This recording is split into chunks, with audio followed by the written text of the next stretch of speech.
WTF Tesla stock, what is going on today? Tesla is down about 4% at the time of recording this video. And it's not just Tesla.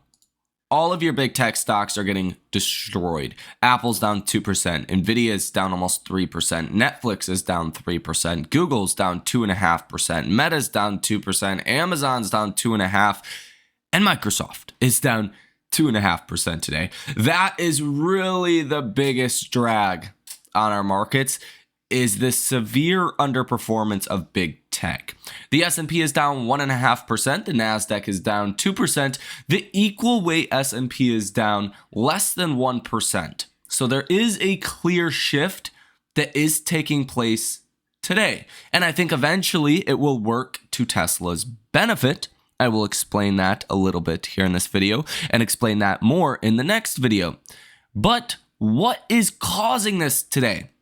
And trust me, I've spent the last half an hour, 45 minutes trying to find out something that makes sense to explain this. And there are small things, there is some news, there is some geopolitical things going on, and we'll get to that in just a moment. But largely speaking, you really can't explain this kind of a sell-off. Not definitively, at least. So that leads me to one conclusion. This is probably just tactical and a 2024 thing. It's like a calendar thing, okay? People are selling stocks, booking a profit into the end of this year.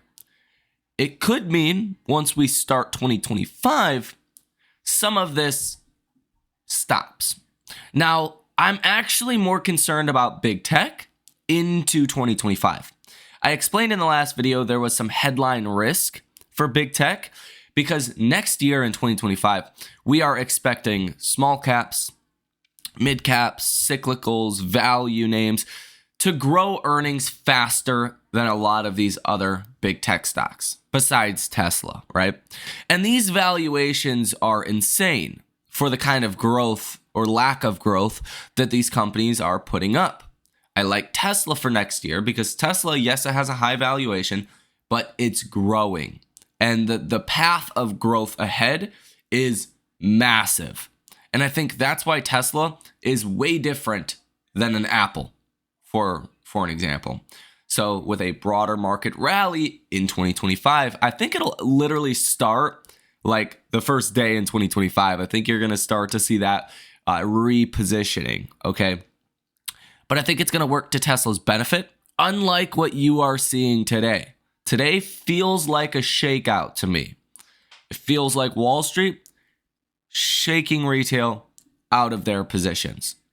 But then again, we do have a little bit of news to try and help explain what's going on today. If we take a look at CNBC, the headline here says the Dow drops 500 points. Big tech stocks drag the NASDAQ down 2%. And that's kind of just what everyone's, running to. They're saying big tech is dragging down the markets, and that's fair. You also have this: South Korea impeaches their acting president Han Duck-soo, deepening political turmoil. And when the whole thing happened in Korea with martial law a couple of weeks ago, there was some volatility in markets then. So perhaps this is having some impact to our markets today. Now, we also did not have much for economic data. This morning, we got the goods trade balance. Advanced data for November that came in at negative 102.86 billion. Believe it or not, the more negative the number is, potentially the more stimulative it is, potentially, the better off it is. At least that's kind of been the market's perception of this data for a long time now. For a long time now, the goods trades balance has just gotten more and more and more and more negative, and Wall Street has seemed to like that. So I don't think that is impacting markets today.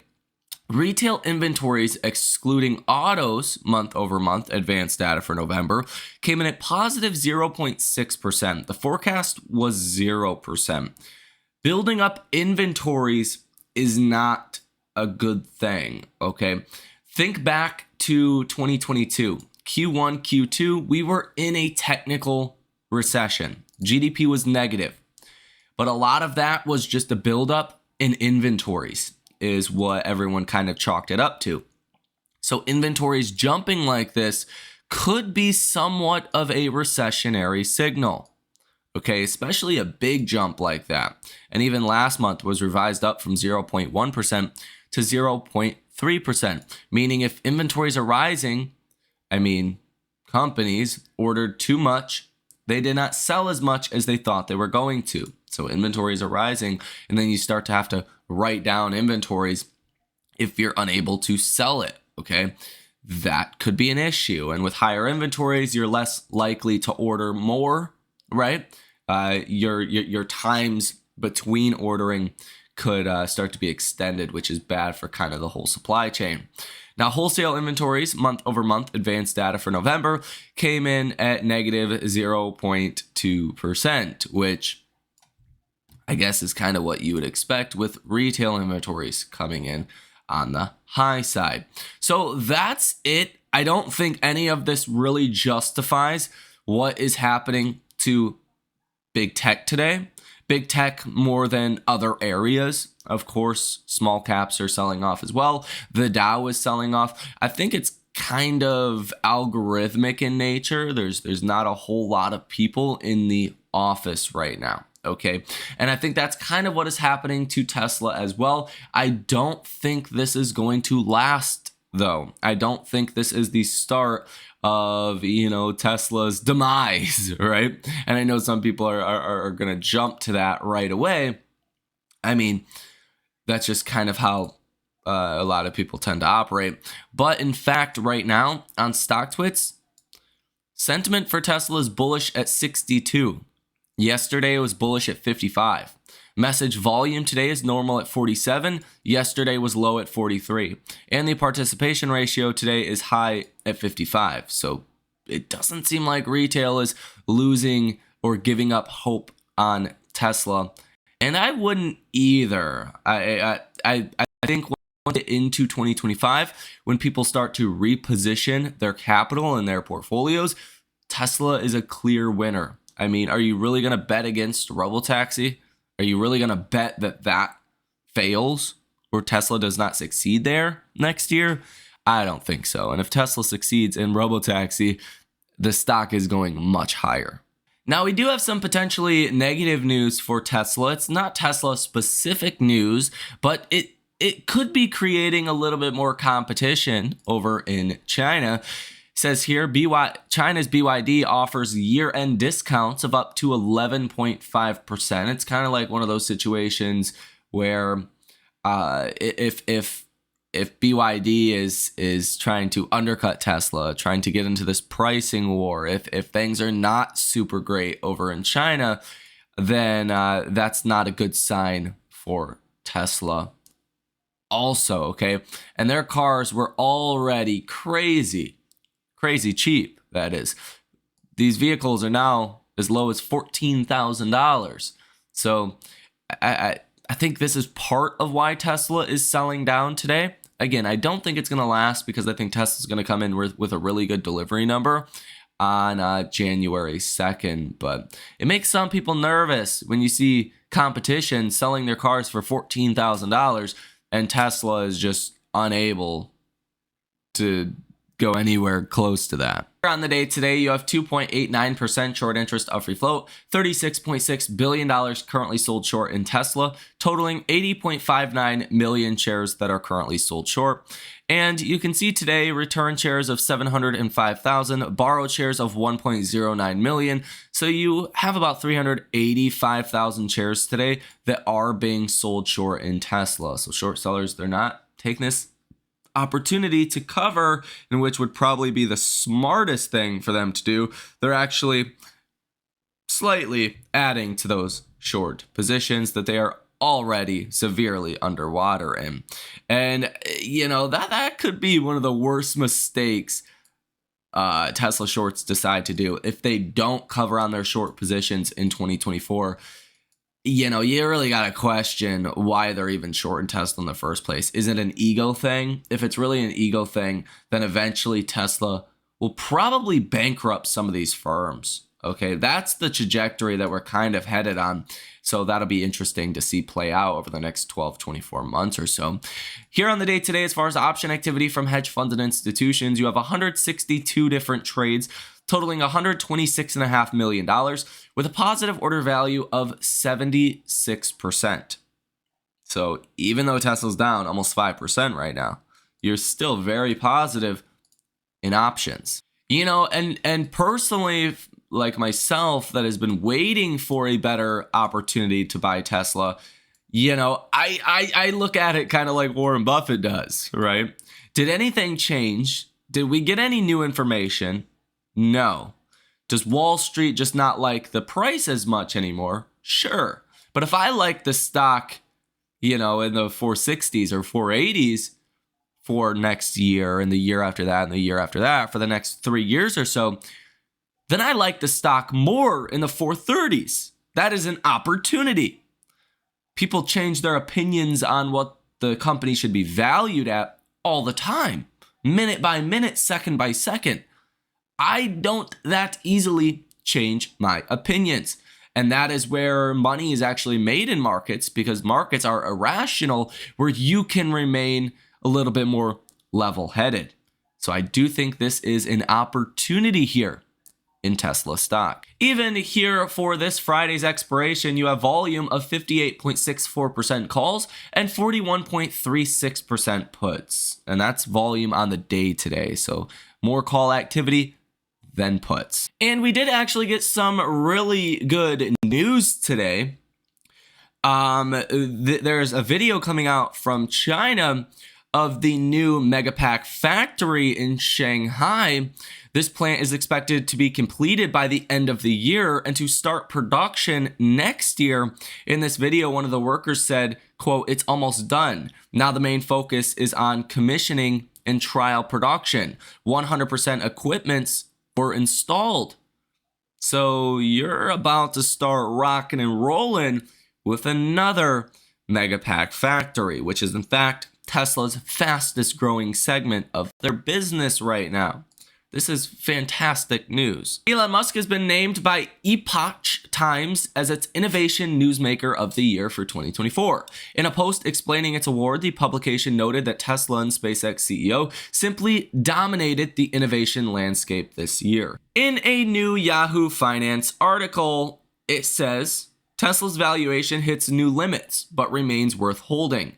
It says, quote, "My valuation model suggests that Tesla remains reasonably valued when considering its 5-year growth and margin expansion prospects, amid its pivot to autonomous vehicles as its primary revenue generator. Reports indicate that under the impending Trump administration, the regulatory environment is likely to become less severe for Tesla, opening up a potentially faster path to its autonomous taxi network operating at scale." And coming with FSD v13.4, you will get audio inputs to FSD, which will listen for things like ambulance sirens and police sirens, as well as fire trucks. And in this video that was posted on X, absolutely hilarious, Rusty here says, "Watch out, Tesla. The competition is coming the wrong way." Literally Waymo driving the wrong way. This looks like Phoenix, Arizona, I believe. It says Phoenix right there on that highway sign.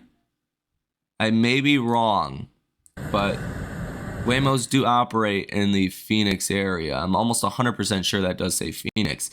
So yeah, definitely not a great look. But long story short, if these guys can get permits to operate, obviously with people monitoring drives, then, I mean, Tesla surely could, because, I mean, even FSD on a bad day doesn't do anything like that. Dan Ives on Tesla stock yesterday said 515 is the base case, the bull case is 650. He says that tech weakness is a buying opportunity in stocks poised to benefit from AI revolution. I will share that actual clip with you in the next video. Tesla's global inventory numbers are continuing to plummet. The Model Y down to about 3,400, Model 3 to 2,500, Model X to 1,900, and the Model S to 1,500. So definitely looks good there.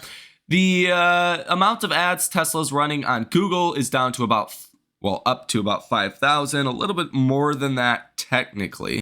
And Google Trends data for Tesla looks pretty good still on worldwide search trends. If we look at the United States, which is, I mean, kind of the most important thing to look at, I think right now, things look really good. The Cybertruck hitting 52, the Model Y hitting 36, the Model 3 hitting 29, Model S at 14, and the Model X at 12. This is a continued ramp up and to the right for Tesla's search trend activity in the US, which is a good sign heading into Tesla's Q4 delivery number on January 2nd. Now, again, I just want to make it very clear as we wrap up this video. I think this is a buying opportunity in Tesla stock. Now, the first level that I would look for on the downside if things do get worse from here is that around 420 level. I think round numbers tend to be kind of important. You do tend to see orders coming in at those levels, buying or selling for that matter. So 420 is going to be important. Now, beyond that, your 20-day moving average is currently at 413. So if we do come down, then you would want to see some support at that 20-day moving average. Sometimes you do. It's a good sign if you do. Like on November 4th, you found support at that 20-day moving average, and then it was, well, off to the races after that for Tesla. Okay, so that's the level I would be watching for. Beyond that, you would want to watch for this trend line here, which would put Tesla back to about 390. I don't think that is what we are set up for, because I think this is more of algorithm selling than anything else. Okay, we really didn't have any news today. If anything, we had good news for Tesla. And I think it's kind of one of those scenarios where hedge funds and institutions, their algorithms are saying, hey, we have big gains in these tech stocks, like Apple, for an example, that are not expected to grow next year with not nearly as much as they would need to justify those valuations. There's other opportunities in the markets, and those stocks are priced for perfection. So I talked about this in many different videos now, but like the RSP fell 8% from the high to the low. It's bounced back a little bit, but you're still down, I mean, over 6%. Like the average stock in the S&P is down a lot, right? Whereas on the headline S&P, after today, headline S&P is only down 2.62% from its all-time high. The RSP is down almost triple what the headline S&P is down. That is because big tech has seen, less selling pressure into year end, because you've really seen hedge funds and institutions doing a lot of tax loss harvesting. And I think that has pushed down the RSP. Well, now if they're saying, hey, we don't like the setup for big tech next year, let's sell that now. Well, there's a lot of headline S&P risk because the internals of our markets are already pretty weak. There's nothing really supporting them there. You could see a rapid catch down in the S&P and the NASDAQ. And that's more or less what you're starting to see today, with even, again, the RSP only down about 1%, headline S&P down 1.7%, and the NASDAQ down about 2%. I would be a little bit more concerned from a structural standpoint if you were seeing the RSP continuing to fall alongside the S&P and the NASDAQ, right? If the RSP was down 2% today, I would be a little bit more concerned. And the RSP was only down like 0.5% as I started filming this video, so it did fall more in just the last 25 minutes or so. But I think this was almost to be expected. I expected this would happen as we got into 2025. Like, day one, January, I was expecting big tech would get sold. So it's happening a little bit faster than I thought. Tactically, I don't think it makes much sense to sell big tech in 2024 versus 2025. But hey, I think it's just algorithmic in nature. And I don't think this changes any of the bull thesis for Tesla. Like, none at all. It just gives you a better buying opportunity. And I think if you were bullish on Tesla yesterday, you should be more bullish on Tesla today because the stock is $22 cheaper. Just my opinion. Let me know what you guys think about this down below in the comment section. Have a fantastic rest of your day, and I will see you in the next one.